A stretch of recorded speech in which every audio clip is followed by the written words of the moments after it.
Sobre ese tema, la Defensoría de la Niñez anunció acciones legales por la crisis migratoria y los hechos de violencia registrados en los últimos días. Desde el organismo afirman que no se pueden desatender las obligaciones jurídicas que ha adquirido el país con la defensa y respeto a los derechos humanos.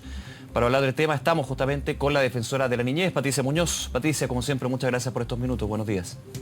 Hola Nicolás, buenos días. Gracias a ustedes por la entrevista.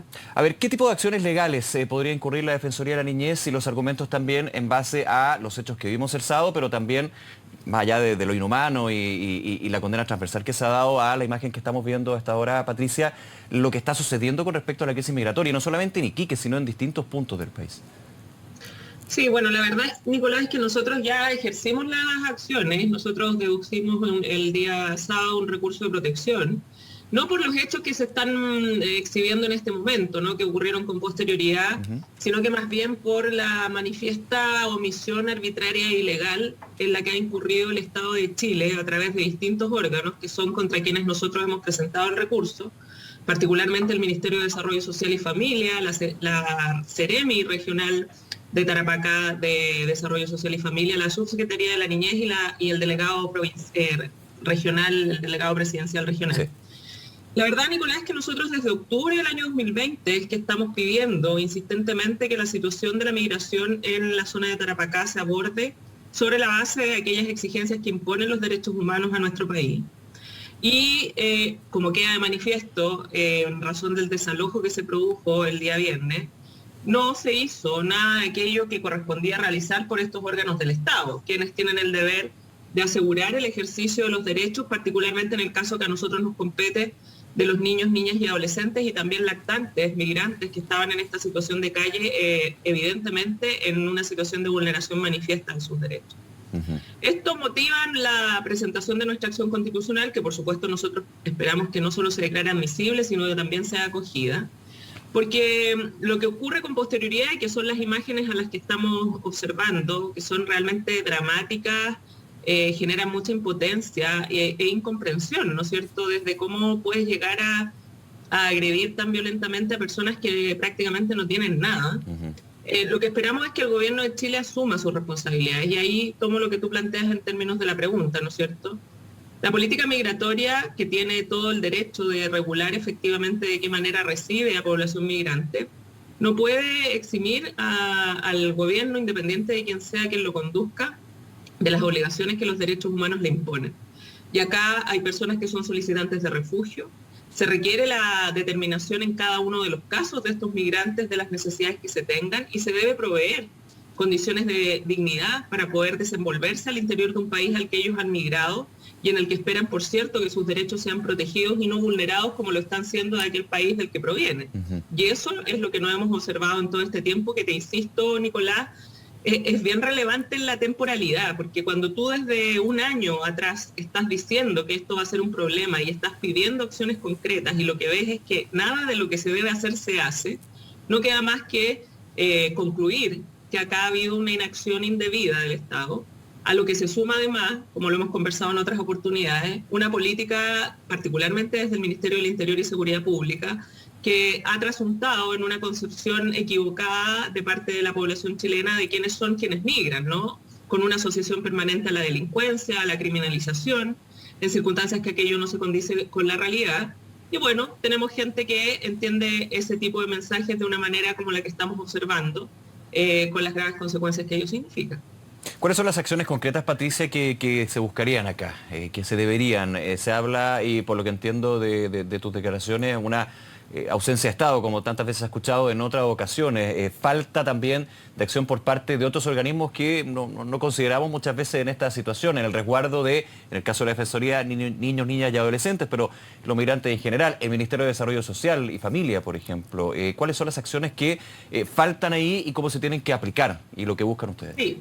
Nosotros hemos pedido, bueno, primero que la Corte declare que las omisiones arbitrarias y ilegales de estos 4 actores lo son, y por lo tanto que desde ahí declare que se han vulnerado aquellos derechos que nosotros hemos contenido en el recurso, que tienen que ver con el derecho a la vida, la integridad física y psíquica de los lactantes, niños, niñas y adolescentes migrantes que individualizamos en el recurso. Y como petición concreta, lo que le hemos pedido a la Corte es que ordene en primer término, en un plazo de 24 horas a cada una de estas instituciones que informen acerca de cuáles han sido las acciones que han realizado, porque la Corte es bueno que sepa directamente qué es lo que se ha hecho, y que consecuente con el análisis que va a demostrar, como nosotros lo sabemos, porque nosotros estamos oficiando desde octubre del año 2020 sin respuesta, la Corte, al constatar que no se han hecho acciones, que disponga que estas 4 instituciones hagan y cumplan con sus deberes y obligaciones legales. O sea, digamos que no es más difícil que eso, y que por lo tanto aseguren resguardo en términos de vivienda o techo, por decirlo así, acceso a temas sanitarios, desde el control de la pandemia, como también sanitario en términos de salud en general para los niños, niñas y adolescentes lactantes, alimentación, acceso también al tema educacional, si estamos en circunstancias de estos niños que obviamente no pueden paralizar su vida en una estructura en la cual ellos migran a otro país, y ciertamente las condiciones en las que se encontraban lo evitan. Entonces, son peticiones bien concretas desde ese punto de vista, que nos parece relevante, y esperamos, obviamente, que la Corte considere y comparta los criterios que nosotros hemos incorporado en este recurso, porque, por lo demás, lo que sostenemos no solo se relaciona con lo que consideramos son obligaciones legales contenidas en normativa interna en nuestro país, que tanto el Ministerio de Desarrollo Social, directamente, como a través de su seremía, la Subsecretaría de la Niñez y la Delegación Presidencial han omitido ilegal o arbitrariamente, sino que además tenemos normativa internacional como la Convención sobre los Derechos del Niño, que pone un énfasis muy claro y una obligación jurídica muy clara a los Estados, que es asegurar a todo niño, niña, adolescente el ejercicio de sus derechos sin discriminación alguna, Nicolás. Y acá lo que estamos viendo es que estos niños, por el solo hecho de ser migrantes, y muchas veces por la condición migratoria de sus familias o de los adultos que les acompañan, son discriminados, impidiéndoles el ejercicio de sus derechos. Y ahí hay una prohibición expresa respecto de los niños migrantes, de que sean discriminados por la situación migratoria eventualmente irregular de sus padres, madres o adultos por los que ellos se están movilizando. Entonces, nos parece muy evidente la infracción de parte del Estado, y por cierto nos parece muy evidente la urgencia con la cual esto se tiene que resolver, habida cuenta de que, como te insisto, al menos nosotros desde octubre del año 2020 que venimos pidiendo acciones concretas, sin que estas instituciones que te he mencionado ejecuten aquellas obligaciones que les son debidas. Hay un tema, Patricia, te hago la pregunta, la experiencia también desde la Defensoría, que desde octubre tú mencionas, ha estado llamando la atención sobre esta situación. Las imágenes que estamos viendo es quizá la punta del iceberg, digamos, hay todo un tema con respecto a vulneración de la situación sanitaria, humana, por parte de niños, niñas y adolescentes migrantes, y también sus familias, por supuesto, que está interconectado. En ese sentido, desde la estructura del Estado, desde los participantes que tú mencionas acá y que son parte del recurso que presenta la Defensoría, hay también un problema, no quiero decirlo administrativo en términos de bajarle el nivel, pero sí de que finalmente la responsabilidad va pasando de una institución a otra, de que finalmente cuando se pregunta quién es el que tiene que preservar finalmente el cuidado de niños, niñas y adolescentes migrantes por convenios internacionales, porque aquí no estamos hablando desde la buena fe que tiene que existir, pero porque hay convenios suscritos por el gobierno de Chile, por el Estado de Chile, perdón, en ese caso, hay un problema también desde las instituciones que quizás esa omisión parte porque no hay una estructura definida quién tiene que ponerle, digamos, el cascabel al gato. Mira, yo creo que ese es el gran problema que tiene el Estado chileno. Yeah. El Estado chileno en tanto Estado administrador, como tú lo planteas, no por bajarle el perfil, sino que porque es la gestión administrativa. La gestión, es que gestión es el mejor concepto, sí. Exacto. ¿Y qué es lo que pasa? Permítanme la expresión coloquial, es el compra huevo, ¿no es cierto? Que la gente va a una institución y le dice no vaya a la otra porque yo no soy responsable. Bueno, lo que nosotros sostenemos en este recurso de protección es que acá la ley impone obligaciones específicas al Ministerio de Desarrollo Social y Familia y consecuentemente a su Secretaría Regional Ministerial, en este caso de Tarapacá, a la Subsecretaría de la Niñez y al Delegado Presidencial, tales como asegurar la prevención de vulneraciones a los derechos de niños, niñas y adolescentes en el caso del Ministerio de Desarrollo Social y de la Subsecretaría de la Niñez. En el caso de la Subsecretaría de la Niñez, a coordinar todo el intersector para asegurar que los niños sean protegidos en sus derechos, sin discriminación alguna. Por lo tanto, los niños migrantes que están dentro de nuestro país están incluidos en esta consideración. Al delegado presidencial le asiste la obligación relacionada con la seguridad, pero también con asegurar la coordinación intersectorial en su delegación para que los derechos de las personas sean respetados. Y acá tenemos un punto, Nicolás, que me interesa también enfatizar. La negligencia o lo que nosotros sostenemos son omisiones arbitrarias e ilegales del Estado de Chile a través de estos órganos, lo que demuestra es que no solo se está afectando los derechos de los migrantes, sino que también han afectado los derechos de las personas que viven en Iquique y en Colchane. Porque cuando tú no tienes una acción estatal decidida, respetuosa de los derechos de las personas involucradas en una situación como la que enfrenta la migración, lo que provocas es que en definitiva tienes a los migrantes viviendo en espacios que son espacios habitables o habitados por iquiqueños, en este caso o por colchaninos, que han sido ocupados por esta situación que solo la provoca la omisión del cumplimiento de las obligaciones legales de las instituciones. Mira, Nicolás, a nosotros en julio se nos dijo desde la Subsecretaría de la Niñez que se iban a instalar 2 albergues. Uno en Colchane y otro en Iquique, para poder responder desde una perspectiva humanitaria a la situación que niños, niñas y adolescentes y lactantes que ingresaban al país presentaban, tomando definiciones a su respecto, asegurándoles la protección de sus derechos. Estamos a 4 días de que empiece octubre del año 2021, un año después de que nosotros estamos pidiendo intervención. Y lo que vemos es cómo estos lactantes, estos niños, estas niñas y estos adolescentes no han recibido de parte del Estado de Chile ninguna acción concreta que les asegure el ejercicio de sus derechos. Y eso es una manifiesta omisión que desde nuestra perspectiva se constituye en ilegal y en arbitraria. Porque cuando tú eres un agente del Estado, cuando tú eres alguien que tiene una responsabilidad legal conforme a una atribución y función pública, tu deber es cumplir esas atribuciones. Entonces, ¿qué quiero decir con esto para terminar? Que tu pregunta es súper atingente desde el punto de vista de que acá muchas veces la excusa del Estado administrador es que es culpa del otro o es responsabilidad del otro. Lo que nosotros sostenemos en esta acción de protección es que acá, estas 4 instituciones al menos, porque otro tema que podemos discutir es lo que como política migratoria ha tenido el Ministerio del Interior y Seguridad Pública, que francamente bien poco atendible desde la perspectiva de los derechos humanos, por no decir cuestionable y muy basada en la lógica de la seguridad pública, como si todo lo que migra vendría asimilado a delincuencia, ¿no? Ese es otro factor. Pero en este caso concreto, de estos niños, niñas y adolescentes y lactantes, a nosotros nos parece que en el recurso describimos muy claramente cómo las obligaciones legales que ellos tienen no han sido cumplidas. Y eso es importante que empecemos a develarlo, y por eso te digo que tu pregunta es súper importante también, porque empezamos a poner en perspectiva quiénes son los que tienen que responder de determinadas acciones, ¿no? Porque en esto de el Estado es responsable, finalmente nadie es responsable. Claro, es como una entelequia. Ir cerrando, ¿no es cierto? Ir cerrando estos círculos de, ya, pero ¿quiénes son los que tienen la responsabilidad? Y así la Subsecretaría de la Niñez, que tú bien sabes, porque lo hemos conversado en otro momento, nació el 2018 igual que la Defensoría de la Niñez, pero con una misión muy clara, que era coordinar efectivamente todo el intersector, o sea, todo el Estado administrador, para prevenir vulneraciones a derechos a niños, niñas y adolescentes y para asegurarle el ejercicio de esos derechos. Y esto queda de manifiesto que en lo que dice relación con la situación migratoria en el norte no está pasando.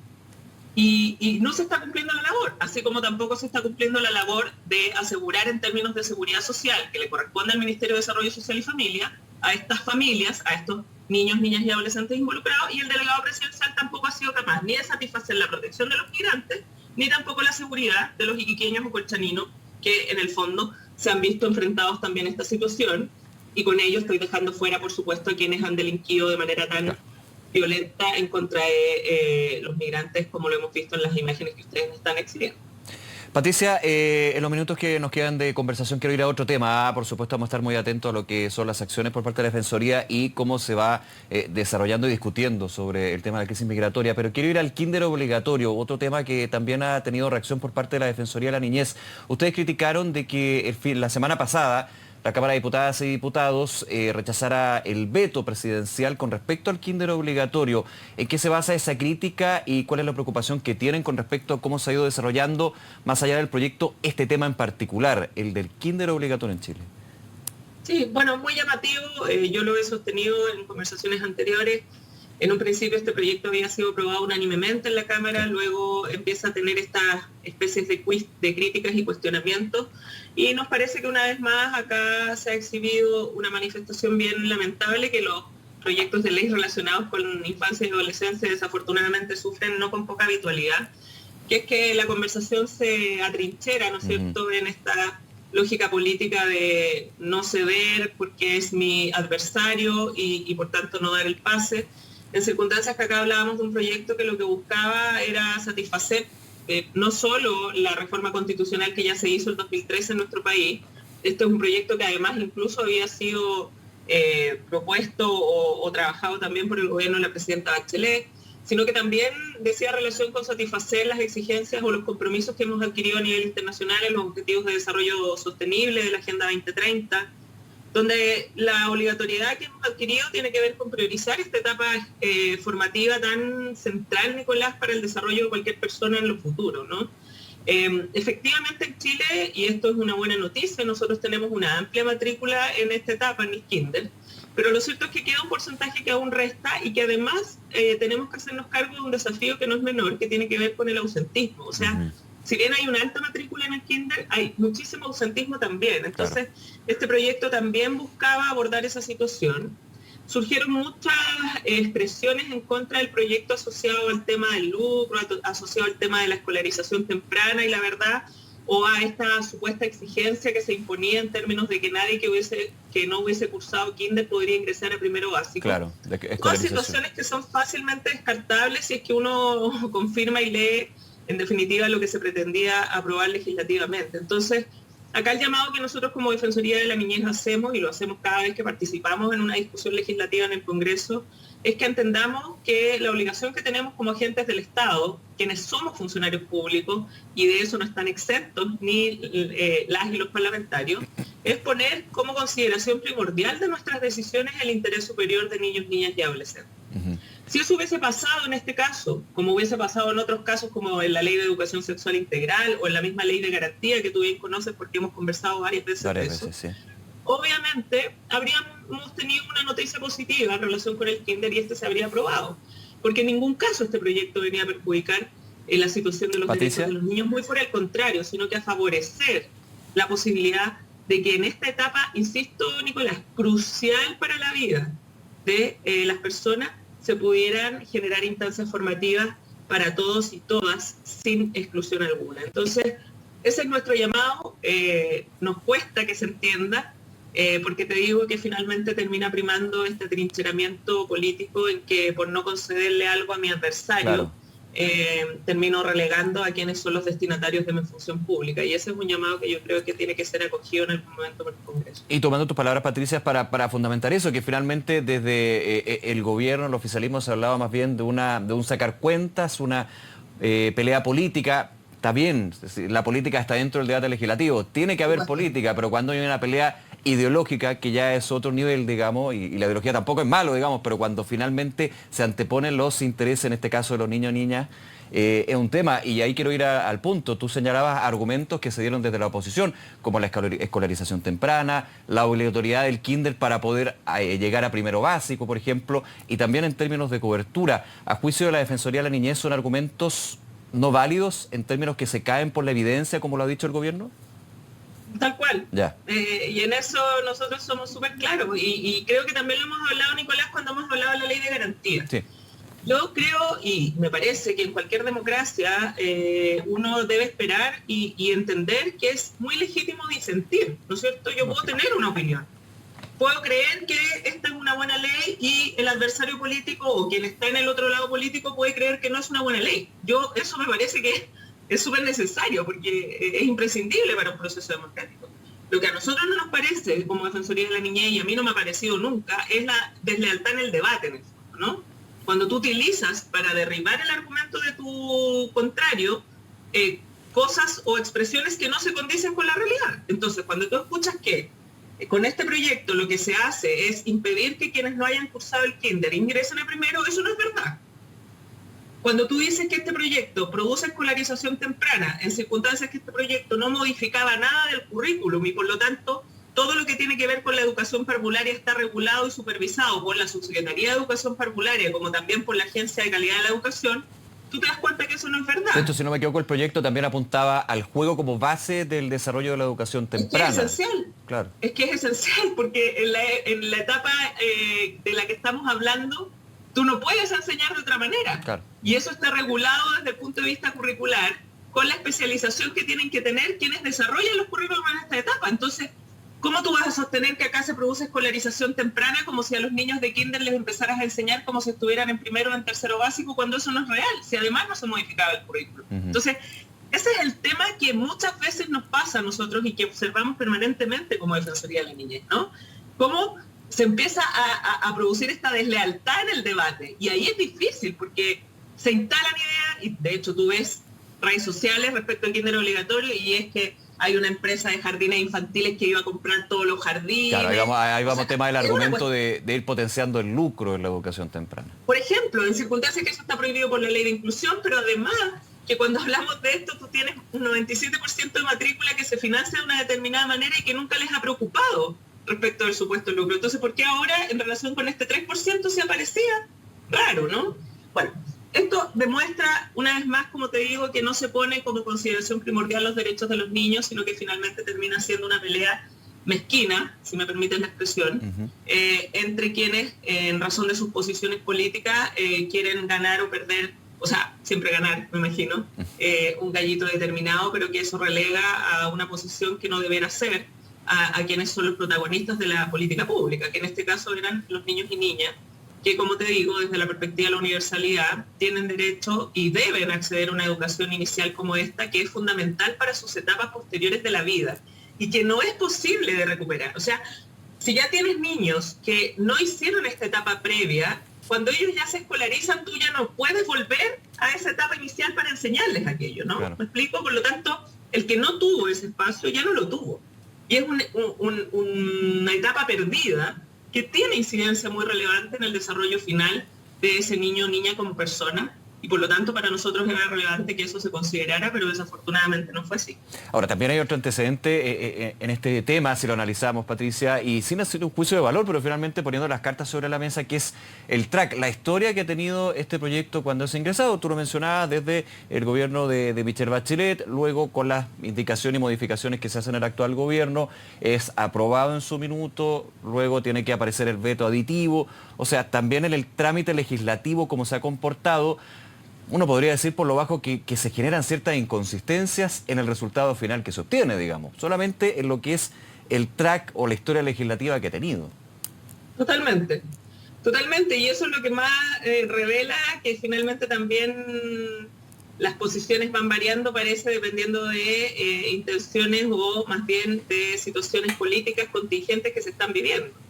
Y eso es lo complejo. Cuando tú pretendes como país diseñar una política pública e implementarla, particularmente cuando aquella atiende a los derechos de quienes son la población más vulnerable desde la perspectiva de la imposibilidad que tienen de ejercer de manera personal sus derechos por encontrarse en una etapa evolutiva distinta, como son los niños, niñas y adolescentes, tu responsabilidad es que la contingencia política no sea lo que marque tu decisión, sino que lo que sea lo que marque tu decisión es, en este caso, el interés superior de los niños, niñas y adolescentes.